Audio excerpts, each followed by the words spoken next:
Hey everybody, welcome to Coffee with Craig. Here having a good time, as you can see once again, enjoying the splendors of Sacramento and the headquarters for the Firearms Policy Coalition. Today, I wanted to bring up to you something I read a couple of days ago, and I just I thought about kind of how I wanted to approach it, but I wanted to talk with you about there's this saying, and I'm sure you guys have heard it: imitation is the most sincerest form of flattery. Well, our adversaries in the fight to defend our constitutional right to keep and bear arms have they've decided that they're going to kind of copy what we've done. They're recognizing that, especially with the national elections, especially with the changes in the fact that those who support the Second Amendment control most state houses and control most of the executive offices in those states. The fact that those who believe in the Second Amendment actually control Congress, both houses of Congress, as well as the White House. They're realizing, and they're saying, well, you know what? We need to go where the gun rights activists have had their success and try to undo that success, and that's in the courts. So what they've done is they've actually teamed up with some of the largest corporate law firms and the most successful corporate law firms in the country. Now, keep in mind, these are folks that they normally rail against. I mean, these are folks who lobby for everybody like big tobacco, that lobby for, I mean, not lobby, but that work for big tobacco, that work for oil, that work for corporate interests. They've basically, in their own minds, they've made a deal with the devil in order to take away our gun rights. I mean, these are some of these law firms. I mean, charge up to $1,000 an hour. And here's what's happened: these law firms have decided that many of them they're doing this for free, meaning they are donating their time in order to be able to come after our gun rights. Now, keep in mind, this is nothing new. JFK, John F. Kennedy, actually brought in the top 250 attorneys, corporate attorneys in his day, in order to talk with them about how could they end segregation. Now, the irony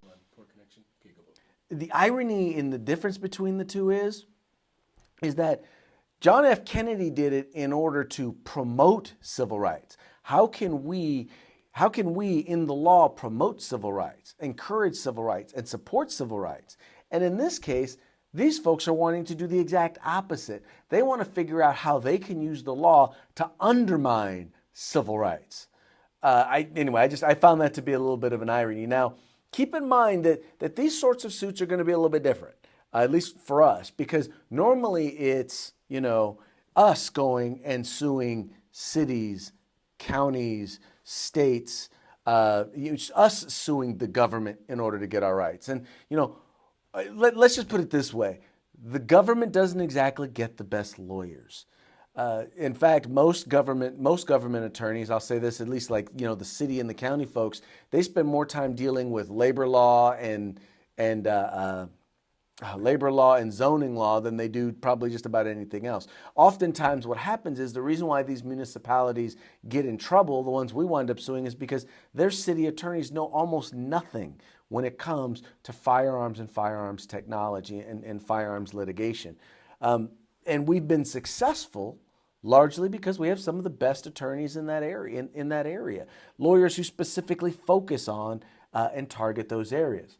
That means that it's going to be important that we stand behind or beside these local DAs, these local AGs in these different states, and through filing friend of the court briefs and things like that, helping them to better defend the constitutional right to keep and bear arms. Now, one big advantage we have is that the law is in fact on our side. History is on our side. But it's important that we stand with the organizations who are fighting in the courts, but also that we stand behind these local entities, these local organizations that are going to have to once again fight a fight that they're not used to fighting. They're not used to being on the other end of these lawsuits. Let's go to the Webernets and see what you folks have to say about this. Bill Jones says Democrats want people to call out fake news. Whenever a news station reports erroneously, gun owners should go online and call it out as fake news. Thank you. Keep going strong, Craig. Yes. I will tell you what, though. I don't see this as fake news, and this is important to understand. A lot of these lawyers, they do this stuff because they want to get their law firm's name out there. They take these sorts of cases in order to bolster their reputation. I think it's important that we recognize this is not a small thing. These guys get paid a lot of money because they are good. Now, the key is this. You can be good at a whole lot of things and really good at corporate law, but that doesn't mean that you're good at civil rights law, and it especially doesn't mean that you're good at law when it comes to dealing with firearms in the Second Amendment. Why are we not suing them? Where's our backing? Well, one, we are. Go to Firearms Policy Foundation, go to the Cal Guns Foundation, and you'll see a list of all the suits that we're currently engaged in. As far as where's our backing, I don't know. Where is our backing? Right now, we exist, and the resources that we have all come from y'all, from you guys who give your $10, your $20, your $5 in order to help support these lawsuits. We don't have deep pockets. We don't have the Bloombergs. We don't have the George Soroses. But that's a really good point when you think about it. I mean, what we're talking about here is we're talking about elitist millionaires. And trust me, if you're billing $1,000 an hour, I'm willing to bet that you're earning somewhere in the 6 to 7 figures. I'm just going to, I think that's safe to say. And these guys are donating that kind of time. So that tells you that, once again, here's another group of elitist, rich, wealthy folks who want to tell us common folk how we're supposed to live our lives. Because chances are these folks have no problem getting concealed weapons permits. These people have no problem hiring armed security. So, we don't have access to that. So we have to defend ourselves. So anyway, so that's I think that's a good point to make right there. Let me see if we have any other interesting comments. There are some good ones at the beginning of the thread. Okay, let's go back to the beginning of the thread. So, I guess the thing that we need to really make sure that we're taking a look at, and the thing that we're focusing on is that the tactics are changing. And the tactics are changing because they're losing. And they know that they're losing.